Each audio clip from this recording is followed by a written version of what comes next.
This week in the news. Bangladeshi immigrant and father of two Riaz Talukder, who had almost been deported due to mistaken paperwork and was assisted by a Jackson Heights immigration organization, has been granted a 6-month stay in his Jamaica home following a meeting with Immigration and Customs Enforcement.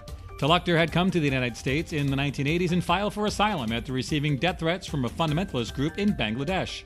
He said that a lawyer had messed up his paperwork, resulting in a deportation order being issued against him in 1999 that he didn't find out about until 11 years later, when ICE agents visited his home and detained him for 7 months. Quote, ICE has exercised its discretion to grant a 6-month extension to allow for the processing of all the paperwork that we have filed and will continue to file to fight for Riaz Talukder to stay in the United States where he belongs, said Edward Kuchia, Talukder's attorney. Quote, this was a great day today. We're very, very hopeful. In other news, the Ridgewood Reservoir is getting closer to being designated as a wetland by the State Department of Environmental Conservation, local advocates said.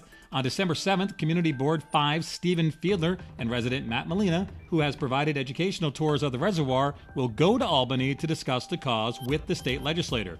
Quote, as of right now, I would say that it was 90% done, Fiedler said of the designation. And Whitestone residents said that they were upset about a property under development on the corner of 14th Avenue and Totten Street that has long stood unfinished and unoccupied. State Senator Tony Avella and a group of residents held a press conference this week to demand answers on the status of the eyesore. Quote, it looks terrible. It has brought rats, all kinds of infestations, plus there are people who go in there and smoke pot and do whatever they want, said resident Sue Ritucci. Quote, this is a lovely neighborhood. And that house has been there for 14 years. It's really not right. And those are the top stories this week in Queens.